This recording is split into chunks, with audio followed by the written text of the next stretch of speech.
अपने मार्जिन में कन्वर्ट कर देता है। तो वो उस मार्केट का मैजिक है। अब उसमें बेहतरी हमारे मार्केट के पॉइंट ऑफ व्यू ये है कि क्योंकि हम भी उसमें प्लग्ड इन है, तो शायद हम अपन बात करेंगे कि शायद इंडिया टेक भी अब ठीक-ठाक कर ले। लेकिन जो ये नजरिया कि नहीं, ये 7 स्टॉक या 6 स्टॉक ही अच्छा किए हैं, वो उसमें से कुछ स्टॉक ऐसे थे जो नहीं कर रहे थे और जो कुछ स्टॉक बहुत अच्छा कर रहे थे, अब नहीं कर रहे हैं। तो मेरा ख्याल है कि ठीक ढंग ये होगा देखने का कि क्या फंडामेंटली ये स्टॉक्स जो है वो रिवाइव हो रहे हैं, क्योंकि सिग्निफिकेंट ले ऑफ होने के बाद में इतना 1-1.25 साल का हमने डिस्कशन कर लिया है नीरज की रिसेशन आने वाला है, आने वाला है। हम जब 7-8% वाली ग्रोथ इकोनॉमी थी, अब 5-6 में घुस चुके हैं और US as of right now 2.5% पे ग्रो कर रहा है, जो उनके हिसाब से बहुत अच्छा है। डॉलर टर्म्स के अंदर 2.5% पे ग्रो कर रहा है वो अभी, पूरे साल 1.25 साल के डिस्कशन के बाद कि नहीं वहां पे यूएस रिसेशन आने वाला है। अब ऑफ कोर्स पक्का है कि वहां यूएस रिसेशन आएगा, ये तो साइकिल है, लेकिन बात यह है कि क्या उस मार्केट में एक नैरेटिव की स्ट्रेंथ है और अर्निंग्स की स्ट्रेंथ है, क्योंकि रेट्स की जो क्राइसिस थी वो मोटा मोटी जो है वहां के मार्केट्स ने पूरा साल 1.25 साल अब्सॉर्ब कर दी। नैस्डैक 30-32%, 33% के आसपास में 2022 में घुसा और वहां से वो 20% रिवाइव कर लिया। तो ये नहीं कह सकते कि उन्होंने आंखों में पट्टी बांधी हुई है।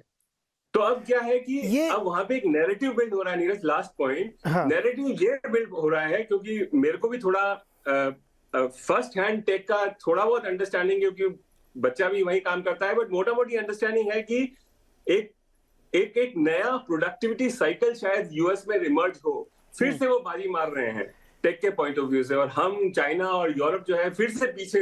एक्चुअली ये जो मनीष जी कह रहे हैं ना, ये एक, मैं इसको भी अनुराग जी से रिएक्शन लूँगा, एक डिफरेंट डिस्कशन है जिसमें मनीष जी, मैं इस पर प्लान कर रहा हूँ, हम लोग कभी बैठ के इस पर बहुत बड़ा शो करेंगे कि यूएस में ना जो टेक वाली इंडस्ट्री है वो एक नई दुनिया में पहुंच रही है, बिल्कुल, जिसका शायद अभी बहुत सारे देशों को कुछ थोड़ा बहुत अंदाजा होगा। तो ये जो कहानी है ना, ये लॉपसाइडेड ही चलेगी और वो पता लगा कि बहुत बाद में उसके लोग फॉलोअर बनेंगे कि हम भी, मी टू, मैं भी शामिल हूँ इस रैली में, लेकिन बहुत पीछे से होंगे। तो ये तो खैर एक बहुत लंबा डिस्कशन हम लोग किसी और दिन करेंगे एक अलग टॉपिक पे, लेकिन मोटे तौर पे ये लग रहा है, जैसे मनीष जी कह रहे हैं कि उनको नहीं लग रहा कि रिसेशन टेक्निकली कोई नहीं आएगा। वैसे भी इनके यहाँ वाइज 6 मैन 7 मैन पता नहीं कब तय करेंगे, वो करेंगे भी नहीं करेंगे वो नहीं पता मुझे। तो ये कह रहे हैं कि नहीं है ऐसा और अर्निंग ग्रोथ बनी हुई है। अनुराग जी आपको जोड़ना चाहते हैं क्विक कमीशन, फिर मैं आपसे व्यू लूँगा, मैं फिर अपने इंडियन मार्केट में एंटर करता हूँ। अनुराग जी कुछ ऐड करना चाहते हैं इसमें? नीरज, इसमें अगर फेडरल रिजर्व के प्रोजेक्शन देखें ना, तो उन्होंने इस साल का जीडीपी ग्रोथ करीब 0.5 और अगले साल का 0.4 कुछ ऐसा ले रखा है। तो उस हिसाब से तो अगर Q1 में हमारा 2% का ग्रोथ आ ही गया है, तो विच मीन्स दैट बाकी क्वार्टर्स में तो कुछ नेगेटिव आना पड़ेगा। बट बहरहाल ये प्रोजेक्शन है, वी कांट से कि एक्चुअली कैसे टर्न आउट होता है, राइट।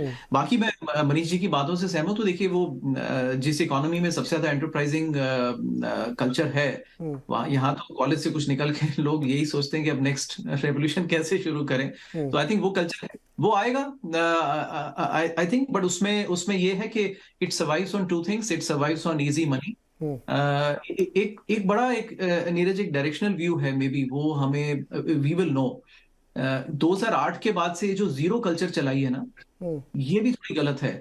तो अब अगर बात ये चल रही है, नाउ डिपेंड्स के अब 2024 में कौन प्रेसिडेंट इलेक्ट होता है और फिर नया फेडरल रिजर्व चेयरमैन कौन बनता है। लेकिन एक फेड का एक सेक्शन ये मानता है कि ये जीरो पे we should never go back to zero unless it's a deep crisis.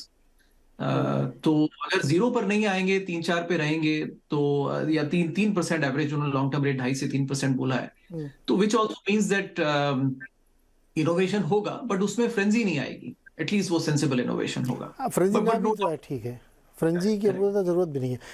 अभी जी अब चूंकि इतना हम लोगों ने डिस्कशन कर लिया, काफी हद तक ये क्लैरिटी है, क्या ये मान लिया जाए कि जो सबसे बुरा हो सकता था वो हो गया है?